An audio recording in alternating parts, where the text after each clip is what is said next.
계급장도 없는 주제에 감히 내 앞에서 훈계를 해. 여긴 네가 알던 그런 부대가 아니야.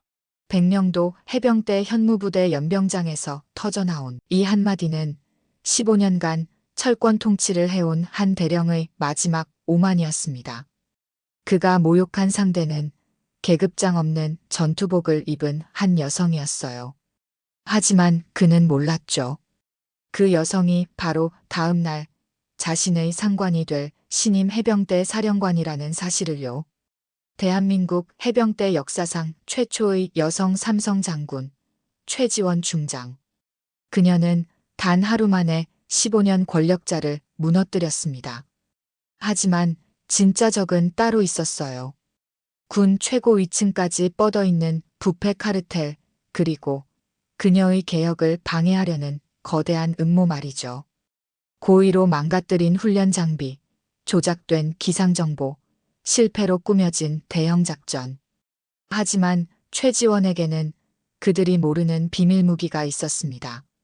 10년 전 죽은 동료와의 약속, 그리고 진실을 밝히려는 단 한 명의 용기 있는 제보자 말이에요. 과연 한 여성 장군이 60년 전통의 철벽 같은 군 조직을 어떻게 바꿔놓았을까요? 대체 무슨 일이 벌어진 것인지 지금 바로 시작하겠습니다. 잠깐만요. 혹시 지금 어디서 듣고 계신가요? 구독과 좋아요 미리 눌러주시면 건강하고 행복한 기운 듬뿍 받으실 거예요. 그럼 지금 본편 바로 시작하겠습니다. 새벽 5시 백령도 해병 제7기동연대 현무부대의 하늘은 짙은 해무로 가득 차 있었습니다. 차갑고 축축한 공기가 얼굴을 파고들었어요. 파도가 갯바위를 부딪히며 바닷물 냄새를 육지 안으로 밀어넣었죠. 백호 침투장에서는 수백 명의 해병들이 일사불란하게 움직이고 있었습니다. 1, 2, 3, 4. 구령 소리가 칼날처럼 공기를 갈랐어요. 병사들의 거친 숨소리가 새벽 안개 속으로 흩어졌죠. 완전 무장한 해병들이 장애물을 오르내릴 때마다 군화가 바닥을 찍는 소리, 철컥거리는 장비 소리, 땀에 젖은 전투복이 스치는 소리가 연병장을 가득 채웠습니다. 이 모든 것을 내려다보는 한 사내가 있었습니다. 장도현 대령이었어요. 그는 백령도에서 누구나 아는 인물이었죠. 키 180cm가 넘는 우람한 체격에 선글라스 너머로 드러나는 날카로운 눈빛은 부하들을 한 번에 얼어붙게 만들었습니다. 한 병장이 동료에게 작게 속삭였어요. 저분 눈빛 봤어? 오늘 기분 안 좋으신가 봐. 입 닥쳐. 걸리면 우리 죽어. 부대원들은 그를 두려워했어요. 동시에 존경했죠. 장도현은 이 부대를 15년간 철권으로 이끌어왔습니다. 그의 명령은 곧 법이었어요. 그의 시선 하나면 중사도 소령도 숨을 죽였죠. 현무부대는 전국에서 가장 강한 해병대 연대로 불렸어요. 전투력 평가 1위, 훈련 강도 최고, 기강 최우수. 그 중심에는 언제나 장도현이 있었거든요.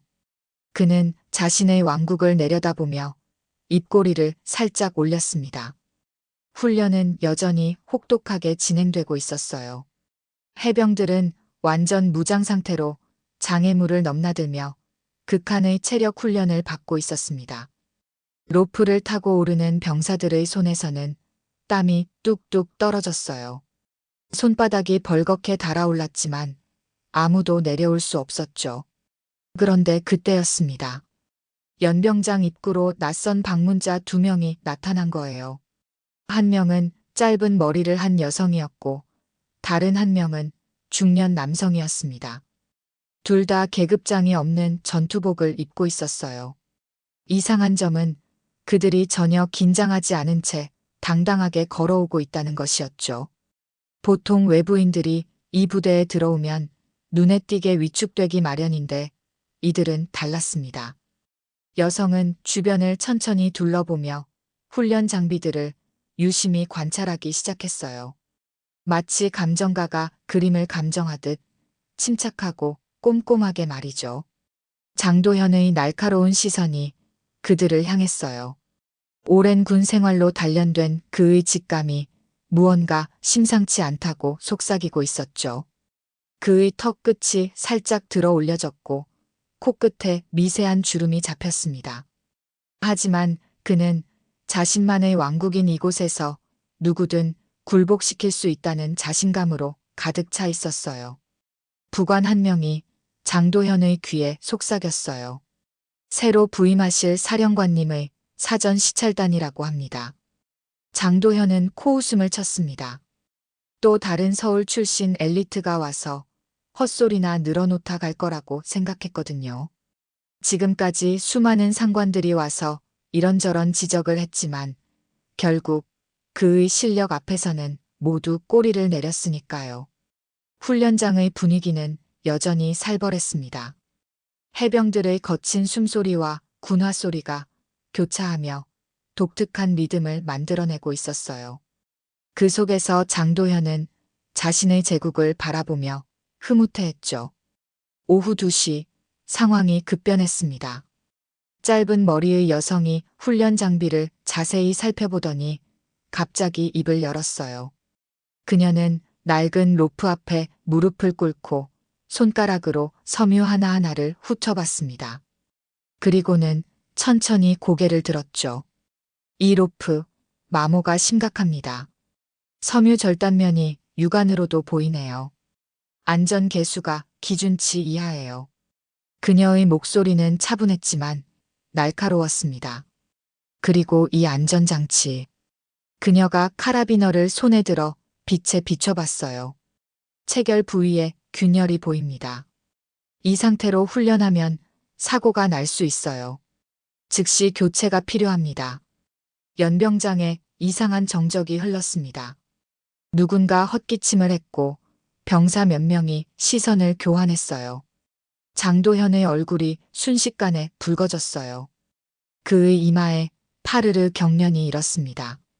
15년간 이 부대를 이끌어온 자신의 권위가 도전받고 있다고 느꼈거든요. 특히 여성에게, 계급장도 없는 여성에게 지적받는다는 것은 그에게 참을 수 없는 모독이었습니다. 장도현이 성큼 다가갔어요. 군화가 바닥을 찍는 소리가 유난히 크게 울렸죠. 그의 그림자가 여성을 덮었습니다. 지적할 자격도 없는 낙하산이 어디서 이래라 저래라야. 그의 목소리는 낮았지만 위협적이었어요. 계급장도 없는 주제에 감히 내 앞에서 훈계를 해? 여긴 내가 알던 그런 부대가 아니야. 주변 해병들이 숨을 죽이고 지켜보는 가운데 긴장감이 극도로 고조되었습니다. 누군가 침을 꿀꺽 삼키는 소리가 들렸어요. 하지만 여성의 반응은 예상과 달랐어요. 그녀는 전혀 위축되지 않은 채 천천히 일어섰습니다. 로프에서 손을 털어내고 장도현을 똑바로 바라봤어요. 그녀의 눈빛은 흔들림이 없었죠. 오히려 묘한 확신이 담겨 있었습니다. 내일이면 다 알게 되실 겁니다, 대령님. 그 말이 끝나자마자 연병장 전체가 묘한 긴장감에 휩싸였어요. 여성의 목소리는 조용했지만 여우는 공기를 타고 퍼져나갔습니다. 장도현의 턱이 움찔했어요. 주먹이 불끈 쥐어졌다가 풀렸습니다. 주변 참모 하나가 장도현의 팔을 살짝 건드렸어요. 하지만 장도현은 더욱 격앙되었습니다. 뭐, 지금 나를 무시하는 거야? 당장 헌병대에 연행해. 하지만 여성은 여전히 침착했습니다. 오히려 장도현의 격한 반응을 예상하고 있었던 것처럼 보였어요. 그녀는 고개를 살짝 끄덕이고는 동반자와 함께 천천히 자리를 떴습니다. 그 순간 부대 방송이 울려 퍼졌습니다. 전 장병에게 공지합니다. 신임 사령관 취임식이 30분 후 강당에서 진행됩니다. 전원 집합하시기 바랍니다. 장도현은 비로소 진정하며 옷매무새를 다듬었어요. 새로운 상관 앞에서 완벽한 모습을 보여줘야겠다고 생각했거든요. 그는 아직도 자신이 이 부대의 절대 권력자라고 믿고 있었습니다. 장도현이 단상을 향해 걸어갔어요. 그의 뒤로 수백 명의 해병들이 도열했습니다. 모든 것이 완벽해 보였어요. 하지만 그 완벽함이 곧 산산조각 날 것이라는 사실을 아무도 몰랐죠. 여성과 그녀의 동반자는 여전히 연병장 한 구석에 서 있었어요. 그들의 표정에는 묘한 기대감이 서려 있었습니다. 마치 오랫동안 준비해온 무언가가 드디어 시작될 것이라는 확신의 빛이었죠. 취임식이 시작되었습니다. 강당에는 수백 명의 해병들이 도열해 있었어요. 형광등 불빛 아래 전투복을 입은 병사들의 얼굴이 일제히 단상을 향하고 있었죠. 공기는 묵직했고 긴장감이 감돌았습니다. 장도현은 맨 앞줄 중앙에 서 있었어요. 그는 단상을 바라보며 속으로 뿌듯함을 느꼈습니다. 잠시 후 단상 뒤에서 새로운 사령관이 모습을 드러낼 것이었죠. 그는 완벽한 경례로 신임 사령관을 맞이할 준비를 하고 있었습니다. 차렷. 사회자의 구령이 떨어지자 전원이 일제히 자세를 바로잡았어요. 군화 소리가 한꺼번에 울렸죠.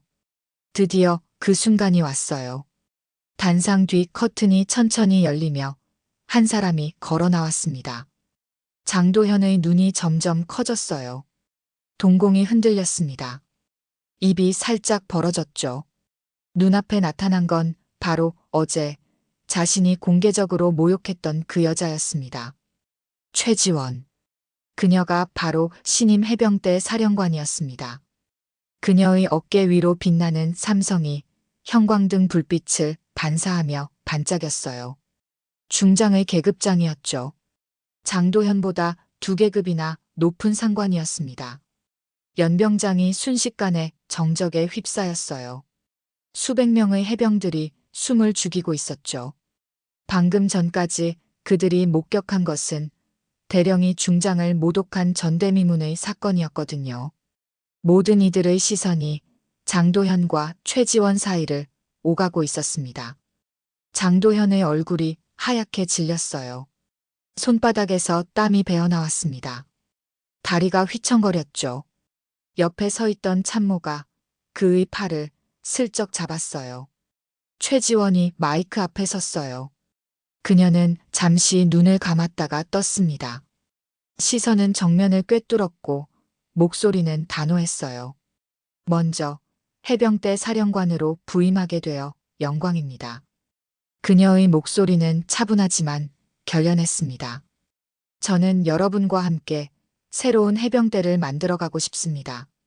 공포가 아닌 자부심으로, 억압이 아닌 신뢰로 움직이는 조직을 만들고 싶습니다. 잠시 침묵이 흘렀어요. 그리고 그녀는 바로 본론으로 들어갔습니다. 장도현 대령. 그 이름이 호명되는 순간 장도현의 온몸이 얼어붙었어요. 현 시각부로 보직 해임합니다. 감사실 조사에 즉시 회부하겠습니다. 그 말이 끝나자마자 강당 전체가 폭탄이 떨어진 듯 충격에 휩싸였습니다. 웅성거림이 일었어요. 누군가 놀란 듯 숨을 들이켰고 뒷줄에서는 작은 목소리로 수군거리는 소리가 들렸습니다. 15년간 이 부대를 지배해온 절대 권력자가 한순간에 몰락하는 순간이었거든요. 장도현의 다리가 휘청거렸어요. 그는 아직도 현실을 받아들이지 못하고 있었죠. 자신이 모독한 상대가 바로 새로운 상관이었다는 사실이 믿기지 않았거든요. 주변 참모들의 얼굴도 창백해졌습니다. 상황이 어떻게 돌아가고 있는지 파악하지 못하고 있었어요. 최지원은 계속해서 새로운 정책을 발표했습니다. 오늘부로 청명대 시스템을 전면 가동합니다. 그녀가 화면을 가리켰어요. 뒤 스크린의 시스템 구조도가 떠올랐죠. 이 시스템은 익명 보장, 데이터 암호화, 자동 감사 연계까지 완벽하게 설계된 내부 제보 체계입니다. 누구든 부당한 명령이나 비리를 목격하면 익명으로 제보할 수 있습니다. 그녀의 목소리가 더욱 힘을 실었어요. 부정부패와 부조리를 척결하고 투명하고 공정한 해병대를 만들겠습니다. 모든 해병이 자부심을 가질 수 있는 조직을 만들겠습니다. 그녀의 목소리에는 흔들림이 없었습니다. 해병들의 시선이 장도현에게 쏠렸어요. 그들 중 일부는 그동안 장도현의 권위적인 지휘에 불만을 품고 있었거든요. 이제 변화의 바람이 불기 시작한 것을 느끼고 있었죠. 뒷줄에 서 있던 한 상병이 동료에게 작게 속삭였어요. 진짜 달라지는 건가? 쉿, 조용히 해. 반면 일부는 여전히 혼란스러워했어요. 너무나 갑작스러운 변화였거든요. 최지원의 취임사가 끝났습니다. 그녀는 장도현을 향해 차가운 시선을 보냈어요. 그 눈빛에는 단호함과 함께 깊은 의미가 담겨 있었죠. 마치 이 모든 것이 계획된 일이라는 듯한 확신의 빛이었습니다. 헌병들이 장도현에게 다가왔어요. 장도현 대령, 동행하시죠. 장도현은 마지막까지 저항해 보려 했습니다. 그의 목소리가 떨렸어요. 이게 무슨 짓이야? 내가 15년간 이 부대를 지켜왔다고. 나를 이런 식으로. 하지만 소용없었죠. 헌병 2명이 그의 양팔을 잡았습니다. 장도현은 비틀거리며 끌려나갔어요. 15년간 쌓아올린 그의 왕국이 하루아침에 무너져 내리고 있었습니다. 그의 뒷모습이 강당 문 밖으로 사라지는 순간 강당에는 묘한 긴장과 기대가 공존했어요. 최지원이 연병장을 바라보았습니다. 이제 진짜 변화가 시작될 것이었어요. 하지만 그녀는 알고 있었죠. 진정한 적은 따로 있다는 것을요. 장도현은 빙산의 일각에 불과했거든요. 사흘 후 해병대 작전통제실에서는 긴급회의가 열리고 있었습니다. 최지원이 직접 주재하는 첫 번째 전략 회의였어요. 참석자들은 긴장한 표정이었죠. 새로운 사령관이 어떤 방침을 내놓을지 아무도 예측할 수 없었거든요. 통제실 안은 냉방이 강하게 나오고 있었어요. 하지만 참모들의 이마에는 땀이 맺혀 있었습니다. 최지원이 화면에 한 장의 도표를 띄웠습니다. 청명대 시스템의 구조도였어요. 그녀는 천천히 설명하기 시작했죠.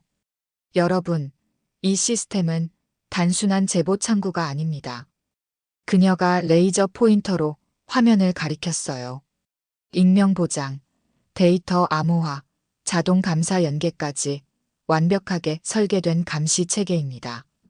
모든 제보는 삼중 암호화로 보호되며 제보자의 신원은 시스템 관리자조차 알 수 없습니다. 참모들은 술렁거리기 시작했어요. 이런 시스템이 작동하면 그동안 은폐되었던 수많은 비리들이 드러날 것이 분명했거든요. 일부는 불안한 표정을 감추지 못했죠. 눈빛이 흔들렸고 손가락으로 펜을 두드리는 소리가 들렸습니다. 하지만 최지원의 눈빛은 흔들림이 없었습니다. 이 시스템의 목적은 처벌이 아닙니다. 예방입니다. 투명한 조직을 만드는 것입니다. 회의가 끝난 후 최지원은 서유리 소령을 따로 불렀어요. 서유리는 감사실 소속의 여성 장교였습니다. 군법무관 출신인 그녀는 말수가 적었지만 관찰력이 뛰어났어요. 최지원은 그녀에게 특별한 임무를 맡겼죠. 서소령, 중요한 임무를 맡기겠습니다. 최지원이 조용히 말했습니다. 청명대 시스템으로 들어오는 모든 제보를 직접 검토해 주세요. 신빙성 있는 정보를 분류하고 즉시 보고하세요. 특히 체계적 비리나 조직적 은폐의 흔적이 보이면 우선순위로 처리하세요. 서유리가 고개를 끄덕이며 답했어요. 알겠습니다, 사령관님. 반드시 진실을 밝혀내겠습니다. 그날 밤 현무부대 장비정비소에서는 한 병사가 홀로 남아 있었습니다. 김정한 중사였어요. 그는 정비 공구를 손에 쥔 채 깊은 고민에 빠져 있었죠. 형광등 불빛 아래 그의 얼굴에는 죄책감이 가득했습니다.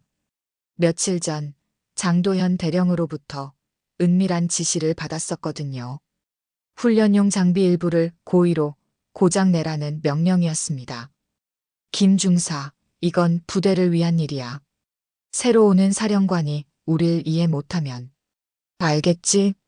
장도현의 차가운 눈빛이 떠올랐어요. 김정한은 그 명령을 따랐어요. 거부할 수 없었죠. 하지만 그 이후로 죄책감이 그를 짓눌렀습니다. 밤마다 악몽을 꿨어요. 고장난 장비 때문에 동료가 다치는 꿈이었죠. 김정한은 스마트폰을 꺼냈어요. 손이 떨렸습니다. 청명대 시스템 접속 화면이 떠올랐죠. 그는 한참을 망설였습니다.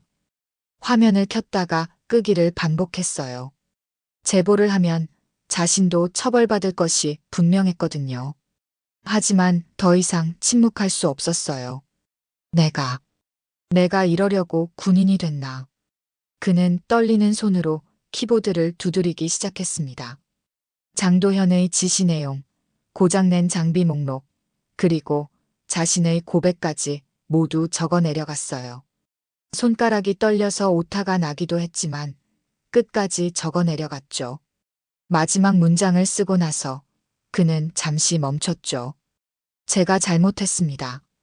하지만 더 이상 침묵할 수 없습니다. 부디 이 제보가 동료들을 지키는데 도움이 되길 바랍니다.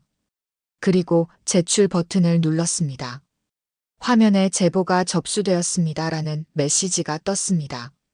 김정한은 화면을 한참 바라보다가 스마트폰을 끄고 깊은 한숨을 내쉬었어요. 다음 날 아침 서유리 소령의 책상 위에는 수십 건의 제보가 쌓여 있었어요. 그 중에서도 김정한 중사의 제보는 단연 눈에 띄었죠. 구체적이고 상세했거든요. 장비 일련 번호, 고장 유도 방법, 지시받은 날짜와 시간까지 모두 기록되어 있었습니다. 서유리는 즉시 최지원에게 보고했습니다. 최지원은 보고서를 읽으며 눈빛이 차갑게 가라앉았어요. 그녀는 보고서를 덮고 창밖을 바라봤습니다. 예상했던 일입니다. 장도현 같은 현장 지휘관이 단독으로 이런 일을 벌일 수는 없습니다. 반드시 상층부의 비호가 있을 겁니다. 서유리가 조심스럽게 물었어요.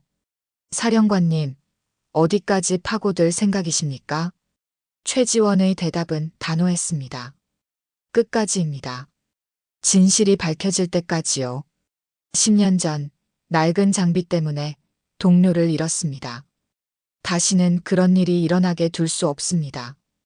그녀의 목소리에 미세한 떨림이 있었어요. 하지만 곧 다잡았죠. 그날 오후 최지원은 장태영 소령을 불렀어요. 장태영은 특수수색대장이었습니다. 과묵하고 무뚝뚝한 성격이었지만 충성심만큼은 누구보다 깊었죠. 최지원과는 사관학교 시절부터 인연이 있었어요. 장소령, 최지원이 조용히 말했습니다. 곧 큰 작전이 있을 겁니다. 청룡1호 한미 합동 상륙 훈련이죠. 이 훈련이 성공하느냐, 실패하느냐에 따라 해병대의 미래가 결정될 겁니다. 장태영은 고개를 끄덕이며 대답했습니다. 준비하겠습니다, 사령관님. 그런데 말이죠. 최지원이 잠시 말을 멈췄어요. 이 훈련은 누군가가 방해할 가능성이 높습니다.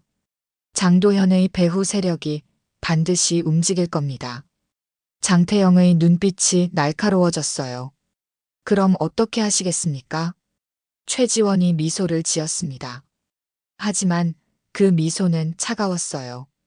그들이 방해한다면 그 방해를 역이용하겠습니다. 어이안은 양동작전으로 쓸 겁니다. 진짜 목표는 따로 있습니다. 장태영은 단번에 이해했어요. 알겠습니다. 팀을 준비하겠습니다. 최지원이 창밖을 바라보았어요. 백령도의 바다는 여전히 거칠게 출렁이고 있었습니다. 그녀의 마음속에는 10년 전 죽은 동료의 얼굴이 떠올랐어요. 김상우 대위, 그녀와 함께 사관학교를 졸업한 절친이었죠. 그날의 기억이 생생했습니다. 해상 구조 훈련 중이었어요. 낡은 안전장치가 풀리며 김상우가 바다로 추락했죠. 최지원은 그 순간을 목격했습니다. 손을 뻗었지만 닿지 않았어요. 구조 헬기가 도착했을 때는 이미 늦었죠. 그날 최지원은 김상우의 차가운 손을 잡으며 다짐했습니다. 상우야, 미안해. 내가 널 지켜주지 못했어. 하지만 약속할게. 언젠가 이런 비극이 다시 일어나지 않도록 군을 바꿔놓을게. 그날의 충격이 최지원을 강하게 만들었어요. 그녀는 단순히 출세를 위해 군 생활을 하는 것이 아니었죠. 진정으로 군을 개혁하고 부하들의 생명을 소중히 여기는 조직을 만들고 싶어 했어요. 그것이 죽은 동료에 대한 그녀만의 추모 방식이었습니다. 최지원은 다시 서류를 펼쳤어요. 청명대로 들어온 제보들을 하나하나 검토하기 시작했죠. 진실은 반드시 밝혀질 것이었습니다. 그녀는 그렇게 믿고 있었어요. 일주일 후 서울 용산의 한 고급 음식점 지하 개인실에서 은밀한 만남이 이루어지고 있었습니다. 장도현과 이형제 중장이 마주 앉아 있었어요. 이형제는 해병대 참모장을 역임한 인물이었죠. 군 내부에서 인사브로커로 통하는 실력자였습니다. 그는 정치인들과도 줄이 닿아 있었고 방산업체와도 긴밀한 관계를 유지하고 있었어요. 개인실은 어둡고 답답했습니다. 붉은 조명이 두 사람의 얼굴을 음침하게 비추고 있었어요. 장도현의 얼굴은 분노로 일그러져 있었어요. 그의 손은 주먹을 쥐었다 펴기를 반복했고 턱 근육이 실룩거렸습니다. 이형제 장군님. 장도현의 목소리가 갈라졌어요. 이대로 당할 수는 없습니다. 저 여자가 해병대를 완전히 뒤집어 놓고 있습니다. 청명대 시스템 때문에 부대 전체가 공포에 떨고 있어요. 제보가 쏟아지고 있다고 합니다. 이형제는 차분하게 술잔을 들어 올리며 말했습니다. 그의 눈빛은 냉정했어요. 마치 사냥감을 관찰하는 맹수 같았죠. 진정하게, 장대령. 화를 내봐야 일이 풀리지 않아. 하지만 이대로 가다간. 알아. 최지원이 위험한 건 맞아. 이형제가 술잔을 내려놓으며 천천히 말했어요. 청명대 시스템이 본격적으로 작동하기 시작하면 우리 모두가 위험해지지. 나도, 자네도, 그리고 윤기석 의장님까지도. 그 이름이 나오자 장도현의 눈빛이 번뜩였습니다. 의장님까지 연루되어 있습니까? 쉿. 이형제가 손가락을 입에 갖다 댔어요. 벽에도 귀가 있어. 조심해야 해. 이형제의 눈빛이 차갑게 가라앉았어요. 그는 잠시 생각에 잠겼다가 입을 열었습니다. 최지원의 첫 번째 대형 작전을 실패로 이끌어야 해. 지휘 능력에 치명적인 타격을 가하는 거야. 그러면 그녀의 권위는 땅에 떨어질 거고 청명대 시스템도 힘을 잃게 될 거야. 장도현이 몸을 앞으로 기울이며 물었습니다. 무슨 계획이 있으십니까? 다음 달에 예정된 청룡이로 훈련 말일세. 이형제가 술잔을 천천히 돌리며 말했어요. 한미 합동 상륙 작전이지. 미군도 참관하고 언론도 주목하는 대형 훈련이야. 이 훈련을 고의로 실패하게 만드는 거지. 장도현의 눈이 번뜩였습니다. 어떻게요? 이형제가 술잔을 내려놓으며 구체적으로 설명하기 시작했어요. 그의 목소리는 낮았지만 하나하나가 계산된 칼날 같았습니다. 첫째, 기상정보와 해류 데이터를 조작해서 상륙작전을 혼란에 빠뜨린다. 내 인맥으로 기상청 담당자를 움직이면 돼. 둘째, 핵심 장비의 고장을 유발해 작전 수행을 방해한다. 자네 라인으로 정비병들을 회유해. 셋째, 보급 라인을 교란해 현장 상황을 악화시킨다. 보급 담당 장교가 우리 편이니까 문제없어. 장도현의 입꼬리가 올라갔습니다. 완벽한 복수가 되겠군요. 최지원이 군 생활 첫 번째 대형 작전에서 참담한 실패를 당하게 되면 그녀의 권위는 땅에 떨어질 거야. 이 형제가 냉소적으로 웃었어요. 여자가 군대를 지휘한다는 게 원래 무리였어. 실전 경험도 없으면서 사령관 자리에 앉았으니 당연한 결과지. 이 형제가 주의 사항을 당부했어요. 그의 표정이 더욱 음침해졌습니다. 절대로 직접적인 흔적을 남기면 안 돼. 모든 것이 자연스러운 실수나 우연한 사고로 보이게 해야 해. 그래야만 나중에 책임 추궁을 피할 수 있어. 알겠나? 장도현이 고개를 끄덕이며 대답했습니다. 알겠습니다. 제 인맥을 동원해 기상청과 해양수산부 담당자들을 회유하겠습니다. 또한 장비 정비를 담당하는 부사관들을 포섭해 미묘한 고장을 유발하겠습니다. 두 사람의 얼굴에 음흉한 미소가 떠올랐어요. 촛불이 그들의 얼굴을 더욱 음산하게 비췄죠. 그들은 자신들의 계획이 완벽하다고 확신하고 있었습니다. 이 형제가 마지막으로 당부했어요. 그의 목소리에는 묘한 우월감이 섞여 있었습니다. 이 일이 성공하면 더 큰 그림을 그릴 수 있을 거야. 윤기석 의장님께서도 우리를 지원하고 계시니까. 그분이 움직이시면 청와대까지도 연결될 수 있어. 그의 말에는 묘한 암시가 담겨 있었어요. 마치 배후에 더 거대한 세력이 있다는 듯한 뉘앙스였습니다. 장도현이 고개를 끄덕였어요. 그의 눈빛에는 복수의 불길이 타오르고 있었죠. 최지원, 너의 교만이 너를 무너뜨릴 것이다. 그는 이제 복수의 시간을 기다리기만 하면 되었습니다. 하지만 그의 음모는 예상치 못한 방향으로 흘러갈 것이었어요. 청룡1호 훈련 당일 동해안에는 예상치 못한 폭풍이 몰아치고 있었습니다. 파고 3m의 거친 바다가 상륙작전을 더욱 어렵게 만들고 있었어요. 파도가 해안을 강타할 때마다 하얀 물보라가 공중으로 치솟았죠.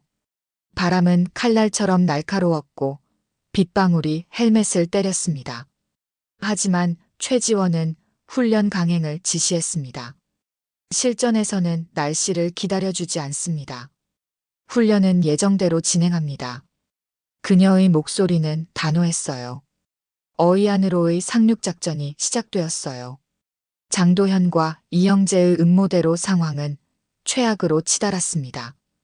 1번 수송선, 현재 위치 이탈. 항로 재설정 중입니다. 무전기에서 다급한 목소리가 쏟아졌어요. 3번 장갑차, 엔진 고장으로 기동 불능. 침수 위험. 통신 두절 부대 속출. 보급선도 예정 시각에 도착하지 못하고 있습니다. 핵심 장갑차 2대가 파도에 휩쓸려 침몰했고 병력 수송선들도 예정된 상륙 지점에 정확히 도착하지 못했어요. 거센 파도가 수송선을 흔들었고 병사들은 배 안에서 비틀거렸습니다. 한 병사가 파도에 휩쓸려 물속으로 빠졌어요. 동료들이 급히 구명줄을 던졌지만 파도가 너무 거셌습니다. 김일병, 손잡아. 안 돼. 파도가 너무 세. 간신히 구조되었지만 병사는 온몸이 상처투성이었어요. 합참 상황실에서는 긴급회의가 열리고 있었어요. 이 형제가 의기양양한 표정으로 상황을 바라보고 있었죠. 화면에는 혼란스러운 현장 상황이 실시간으로 전송되고 있었어요. 침몰하는 장갑차, 비틀거리는 수송선, 혼란에 빠진 병사들. 그의 계획이 완벽하게 작동하고 있는 것처럼 보였습니다. 그의 입꼬리가 살짝 올라갔어요. 현장에서는 절망적인 보고들이 쏟아지고 있었어요. 장비 고장으로 통신이 두절된 부대가 속출했고 보급선도 예정대로 도착하지 못했죠. 해병들은 거친 파도와 싸우며 간신히 해안에 도착했지만 상당수가 장비를 잃어버린 상태였습니다. 합참 상황실에 참모들이 수군거리기 시작했어요. 새로운 사령관의 첫 번째 대형 작전이 이렇게 처참하게 실패하고 있습니다. 지휘 통제력에 심각한 문제가 있어 보입니다. 역시 여성이 해병대를 지휘하는 건 무리였어요. 이 형제는 속으로 쾌재를 부르고 있었어요.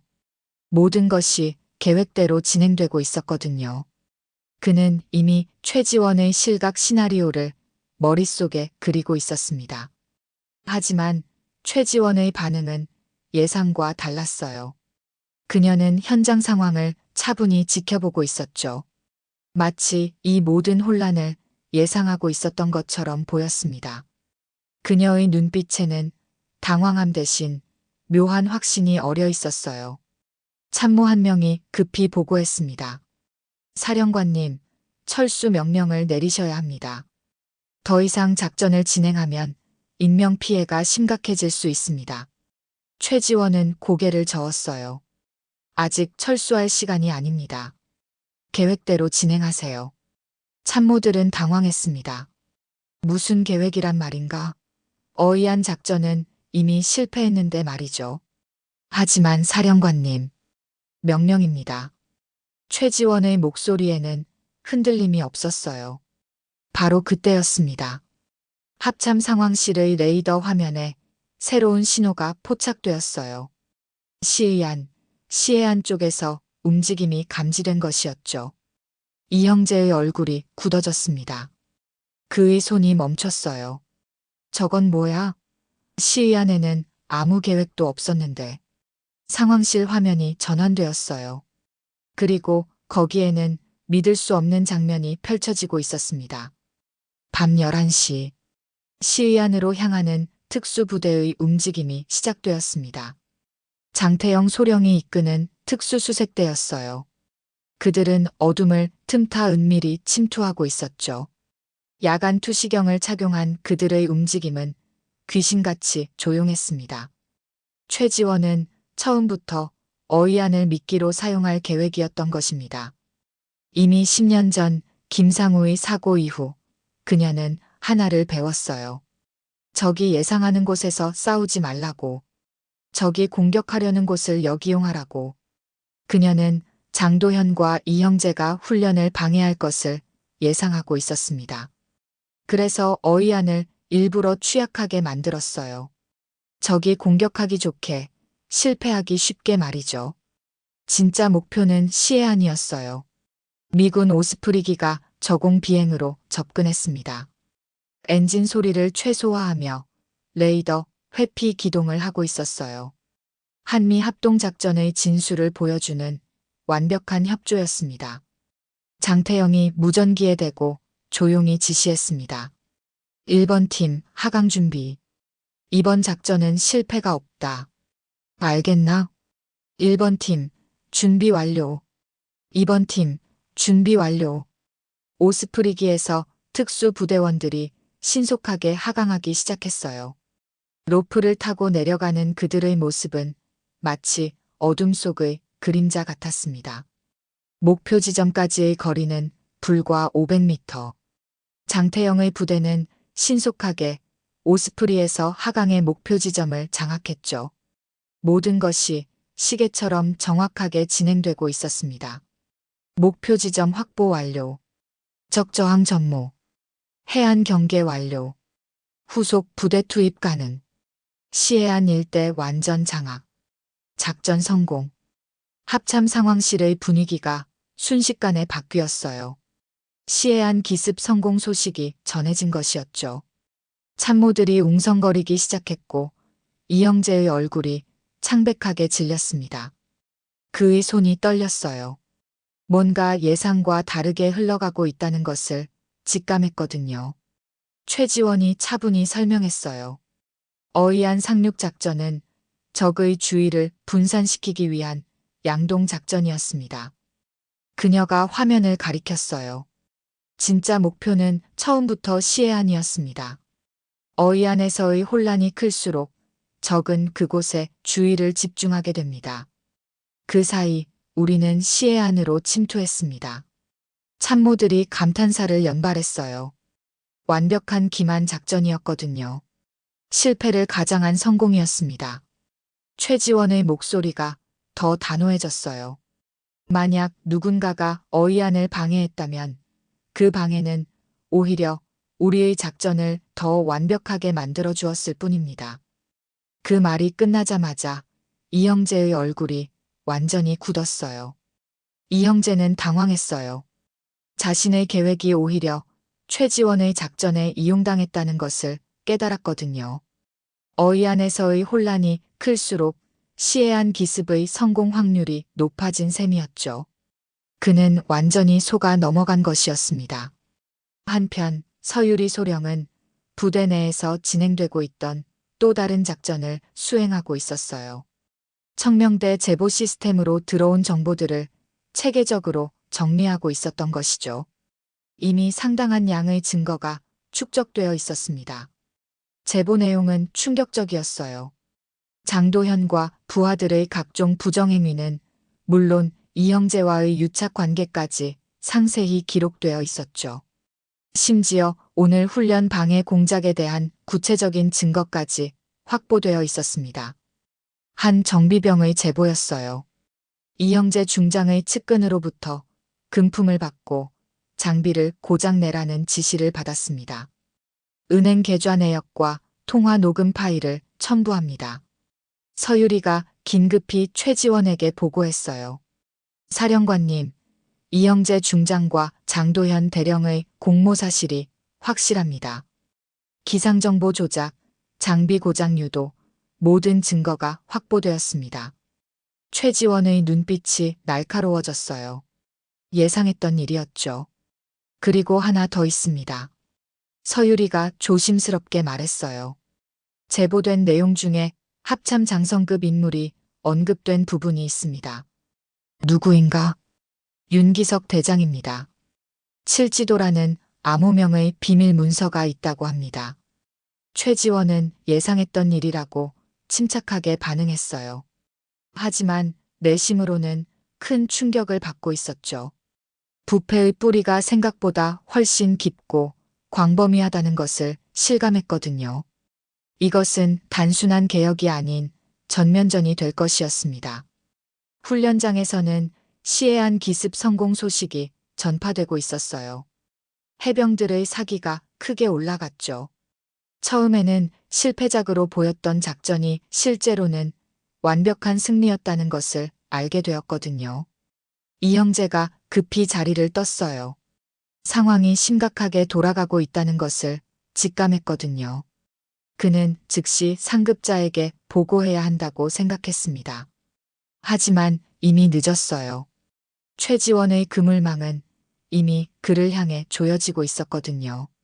당일 저녁 서울의 한 숙소에서 장도현이 체포되었어요. 헌병대의 기습 수사였죠. 그는 영문을 모른 채 연행되었습니다. 이게 무슨 짓이야? 나한테 영장이라도 있어? 조용히 하십시오. 장도현 대령, 군사기밀 유출 및 직무유기 혐의로 체포합니다. 하지만 최지원은 알고 있었어요. 이것은 시작에 불과하다는 것을요. 최지원이 밤하늘을 올려다봤어요. 진짜 적과의 싸움이 이제부터 시작될 것이었죠. 그녀의 마음속에는 10년 전 죽은 동료에 대한 다짐이 다시 한번 불타오르고 있었습니다. 장도현에 대한 조사가 시작된 지 이틀째 충격적인 진실이 드러나기 시작했어요. 조사실에서 장도현은 처음에는 강하게 부인했지만 점점 흔들리기 시작했습니다. 결정적인 증거들이 계속 제시되고 있었거든요. 장태영이 조사를 주도하고 있었어요. 그는 청명대 시스템으로 수집된 정보를 바탕으로 체계적으로 압박해 나갔죠. 장도현 대령. 장태영이 서류를 펼쳤어요. 당신은 지난 3년간 훈련용 장비 유지비 5억 원을 착복했습니다. 여기 증거가 있습니다. 장비 구매 내역과 실제 지출 내역의 차액이 명확히 나타나 있습니다. 그건 부대 운영을 위한 그리고 김정한 중사에게 장비를 고의로 고장내라고 지시했죠. 중사의 증언과 녹음 파일이 있습니다. 장도현의 얼굴이 창백해졌어요. 그의 손이 떨렸습니다. 또한 이형제 중장과 공모해 청룡이로 훈련을 방해했습니다. 장태영이 또 다른 서류를 펼쳤어요. 기상정보 조작, 장비 고장 유도, 보급 지연. 모든 증거가 여기 있습니다. 통화 기록, 은행 계좌 추적, 증인 진술까지 완벽합니다. 결정적 순간이 왔어요. 장도현이 마침내 입을 열기 시작한 것이었죠. 그의 눈빛이 흔들렸고 어깨가 축 처졌습니다. 나 혼자 한 게 아니야. 그의 목소리가 떨렸어요. 이형제 중장의 지시가 있었어. 그 사람이 모든 걸 계획했어. 나는 그냥 따른 것뿐이야. 그리고 뭡니까? 장태영이 조용히 물었어요. 장도현의 눈빛이 흔들리며 또 다른 이름을 언급했어요. 윤기석 합참의장이 모든 것을 알고 있었어. 칠지도라는 문서가 있어. 거기에 모든 게 기록되어 있다고 들었어. 조사실의 공기가 순식간에 얼어붙었죠. 군 조직의 최고 권력자가 연루되어 있다는 것은 상상을 초월하는 일이었거든요. 최지원은 보고를 받고도 침착하게 반응했어요. 하지만 내심으로는 큰 충격을 받고 있었죠. 예상했던 일입니다. 부패의 뿌리는 생각보다 깊습니다. 서유리가 추가 조사 결과를 보고했어요. 사령관님, 합참 내부에서 협력할 수 있는 인물을 발견했습니다. 정아린 소령이라는 내부 감사 담당자입니다. 그녀 역시 오랫동안 조직 내 부패를 우려해왔다고 합니다. 접촉해보세요. 정아린과의 비밀 면담이 성사되었어요. 그녀는 윤기석의 은밀한 활동에 대해 상당한 정보를 가지고 있었죠. 정아린은 긴장한 표정으로 최지원을 마주했습니다. 사령관님, 제가 아는 것을 말씀드리면 저도 위험해질 수 있습니다. 알고 있습니다. 하지만 진실을 밝히지 않으면 더 많은 사람이 위험해집니다. 정아린이 조심스럽게 말했습니다. 칠지도라는 암호명으로 불리는 비밀 장부가 있습니다. 그 장부에는 군 고위층의 모든 비리가 기록되어 있습니다. 방산비리, 인사청탁, 정치인과의 거래, 모든 것이 담겨 있습니다. 최지원의 눈이 번뜩였어요. 어디에 보관되어 있습니까?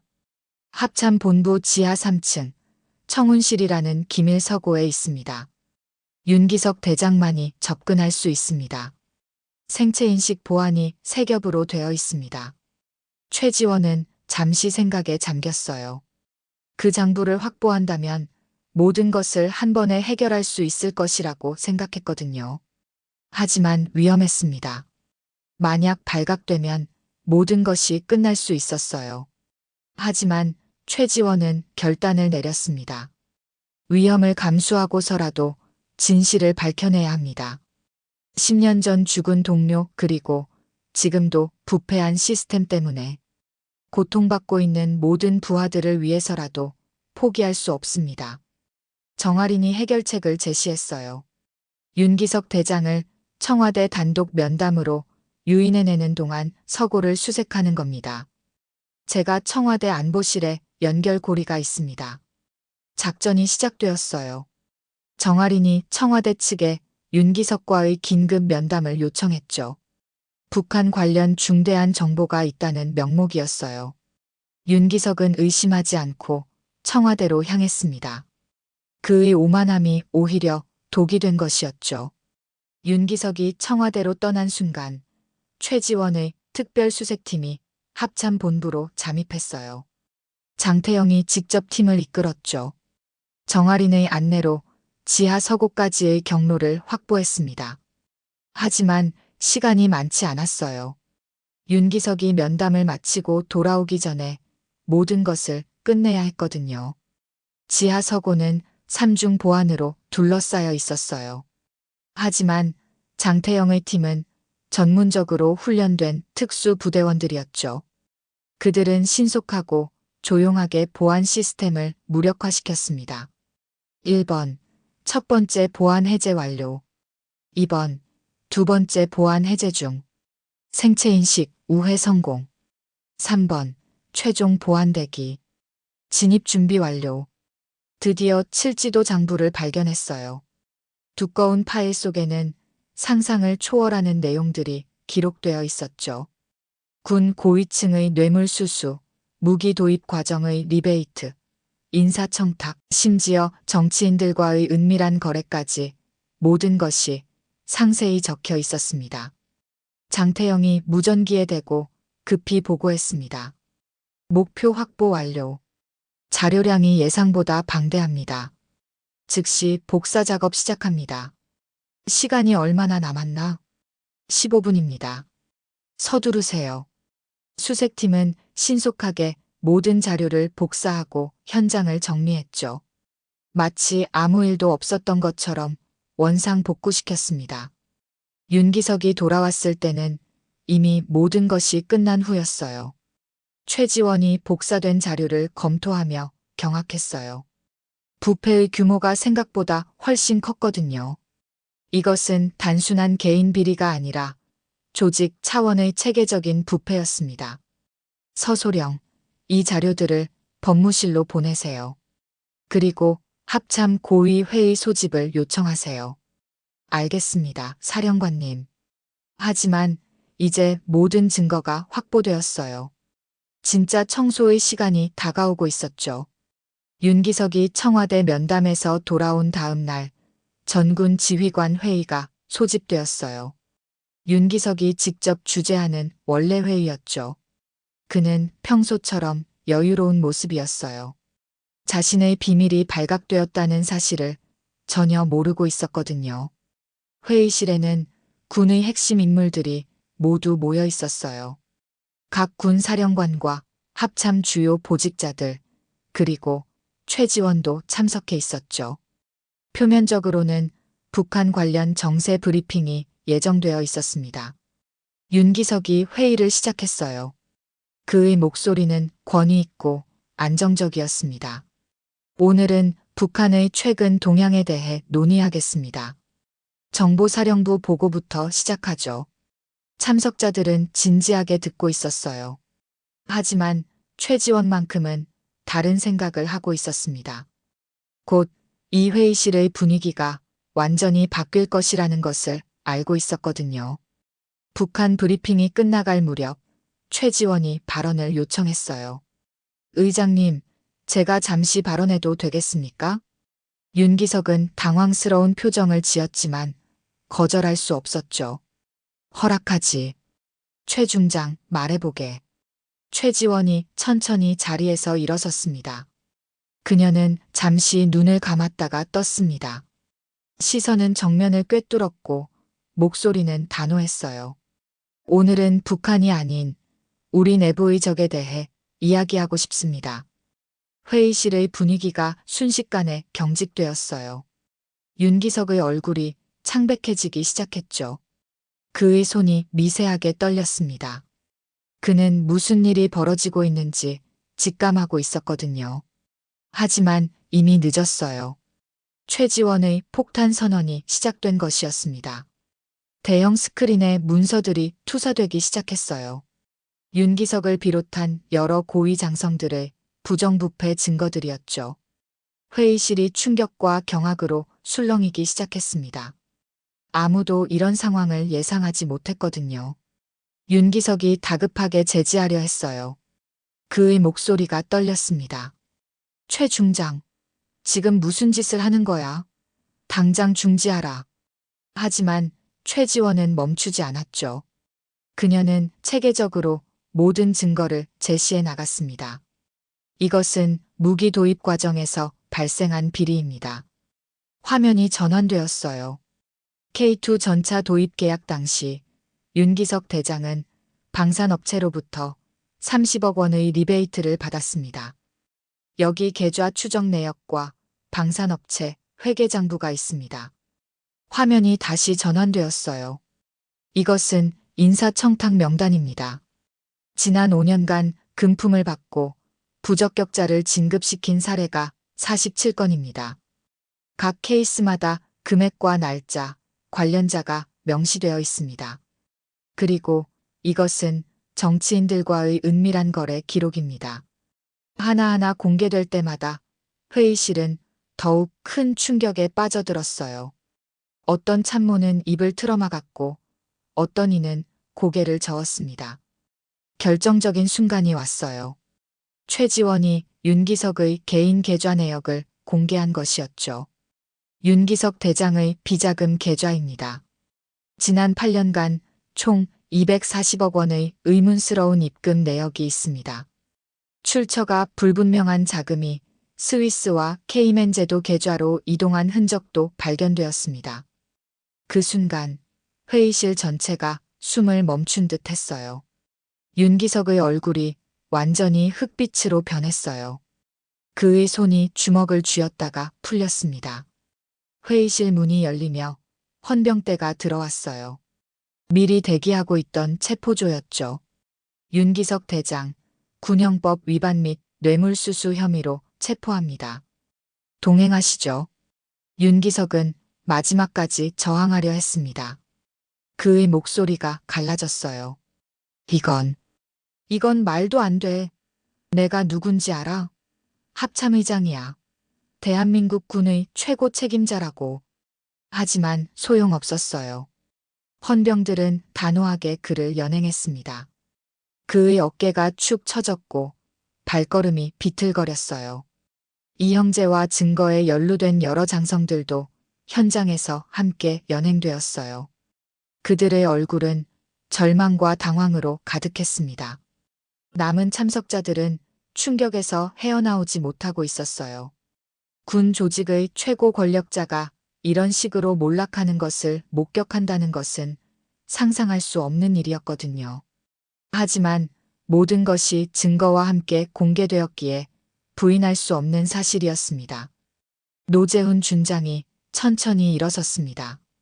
그는 처음에는 장도현에게 줄을 섰던 인물이었죠. 하지만 최지원의 리더십과 냉철한 판단에 감화되었어요. 그의 목소리는 떨렸지만 단호했습니다. 저도 증언하겠습니다. 장도현 대령과 이형제 중장의 대화를 직접 목격했습니다. 청룡1호 훈련을 고의로 방해하려는 계획을 논의하고 있었습니다. 제가 양심을 팔고 침묵했던 것을 후회합니다. 그의 증언은 결정적이었어요. 내부자의 양심 선언이었거든요. 최지원이 마지막 발언을 했어요. 이제 진정한 군 개혁이 시작될 것입니다. 그녀의 목소리에는 흔들림이 없었습니다. 데이터 기반의 투명한 인사 시스템, 첨단 훈련 체계, 그리고 모든 지휘 과정의 투명화를 약속합니다. 무엇보다 부하들의 생명을 소중히 여기는 조직을 만들겠습니다. 그녀가 잠시 말을 멈췄어요. 그리고는 더욱 힘주어 말했습니다. 다시는 낡은 장비와 부패한 시스템 때문에 소중한 전우를 잃는 일이 없도록 하겠습니다. 이것이 제가 해병대 사령관으로서 여러분께 드리는 약속입니다. 회의가 끝난 후 회의실은 정적에 휩싸였어요. 참석자들은 아직도 현실을 받아들이기 어려워했죠. 하지만 변화의 바람은 이미 불기 시작했습니다. 최지원이 꿈꿔왔던 새로운 해병대의 시대가 열리고 있었어요. 1년이 흘렀어요. 최지원이 다시 백령도 해병대 기지를 찾았습니다. 예전과는 완전히 달라진 모습이었어요. 병사들은 공포가 아닌 활력으로 가득 차 있었죠. 그들의 얼굴에는 자부심과 희망이 넘쳐나고 있었습니다. 훈련장에서는 새로운 장비들이 사용되고 있었어요. 안전장치는 최신형으로 교체되었고 정비 시스템도 완전히 개선되었죠. 청명대 시스템은 여전히 작동하고 있었고 부정부패는 자취를 감췄습니다. 한 젊은 해병이 최지원에게 다가와 경례를 하며 말했어요. 사령관님, 정말 감사합니다. 저희가 자랑스러운 해병이 될 수 있게 해주셔서요. 이제 저희는 두려움이 아니라 자부심으로 훈련합니다. 최지원은 미소를 지으며 대답했어요. 자랑스러운 건 나야. 여러분 모두가 자랑스러워. 진정한 해병의 정신은 계급장이 아니라 마음속에 있는 거니까. 최지원이 바다를 바라보며 생각에 잠겼어요. 10년 전 죽은 동료 김상우의 얼굴이 떠올랐죠. 이제 그에게 당당히 말할 수 있을 것 같았어요. 약속을 지켰다고, 진정한 변화를 만들어냈다고 말이에요. 붉은 명찰의 새벽, 새로운 해병대의 시작이었습니다.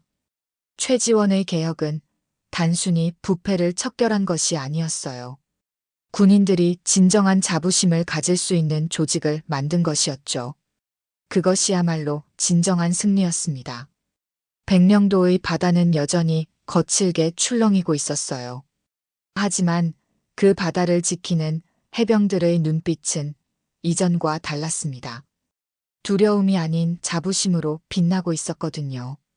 김정한 중사는 이제 장비 정비 교관으로 일하고 있었어요.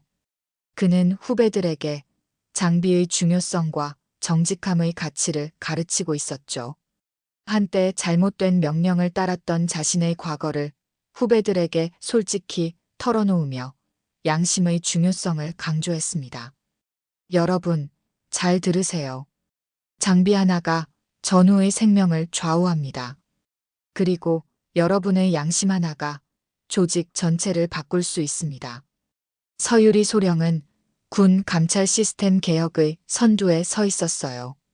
청명대 시스템은 이제 전군으로 확대되어 육군, 해군, 공군 모두에 적용되고 있었죠.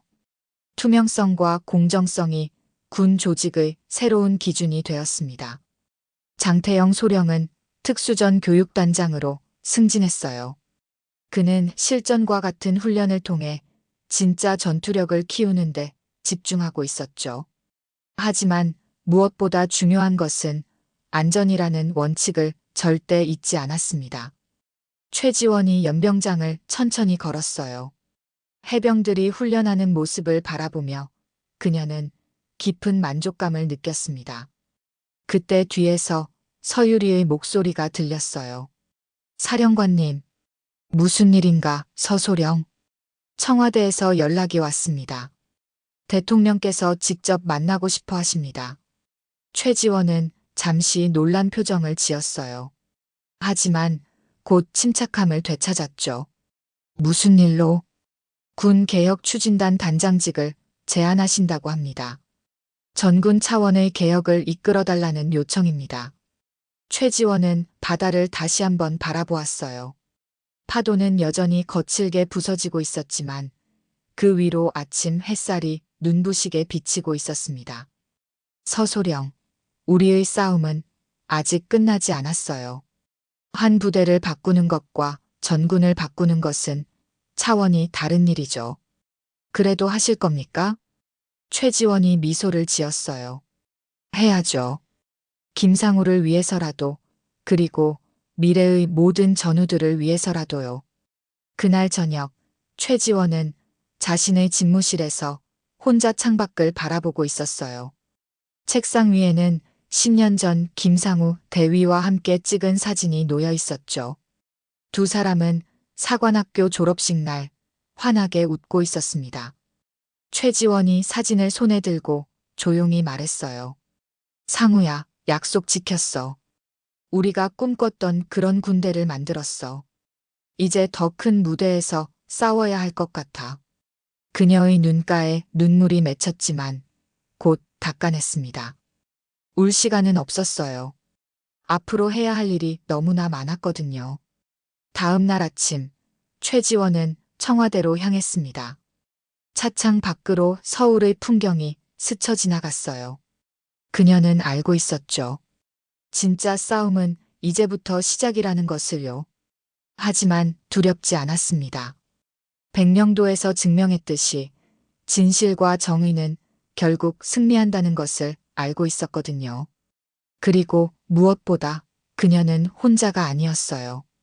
서유리, 장태영, 김정한, 노재훈, 그리고 수많은 양심 있는 군인들이 함께 있었으니까요. 백령도의 해병들은 여전히 훈련을 계속하고 있었어요. 하지만 이제 그들의 눈빛은 달랐습니다. 두려움 대신 자부심이, 복종 대신 신뢰가 자리 잡고 있었죠. 연병장 한 구석에는 작은 비석이 세워져 있었어요. 김상우 대위를 추모하는 비석이었습니다. 그 비석에는 간단한 문구가 새겨져 있었죠. 진정한 해병은 명령이 아닌 양심을 따른다. 그것이 최지원이 남기고 싶었던 메시지였어요. 계급장보다 중요한 것은 사람이고 명령보다 중요한 것은 생명이라는 것 말이죠. 오늘 이야기 어떠셨나요? 한 여성 장군의 용기 있는 결단이 어떻게 거대한 조직을 바꿀 수 있는지 보여주는 이야기였습니다. 최지원 중장은 단순히 부패를 척결한 것이 아니었어요. 진정한 군인의 자부심과 명예를 되찾아준 것이었죠. 때로는 진정한 변화를 위해서는 큰 용기가 필요합니다. 최지원처럼 말이에요. 그녀는 계급보다 무거운 책임을 짊어진 사람이었어요. 권력이 아닌 정의를 선택했고 출세가 아닌 양심을 따랐죠. 이 이야기는 우리에게 묻고 있습니다. 과연 우리는 불의 앞에서 침묵할 것인가? 아니면 용기를 내어 맞설 것인가? 최지원은 후자를 선택했고 그 선택은 수천 명의 해병들에게 희망을 주었습니다. 붉은 명찰은 오늘도 바다를 지킵니다. 하지만 이제 그 명찰은 두려움이 아닌 자부심의 상징이 되었어요. 한 번의 해병은 영원한 해병, 그 정신은 계급장이 아니라 마음속에 있다는 것을 최지원은 증명해냈습니다. 여러분도 어떤 상황에서든 옳다고 생각하는 일을 위해 용기 내시길 바랍니다. 구독과 좋아요, 알림 설정 잊지 마세요. 댓글로 여러분의 생각도 들려주시고요. 다음 이야기도 기대해 주세요. 감사합니다.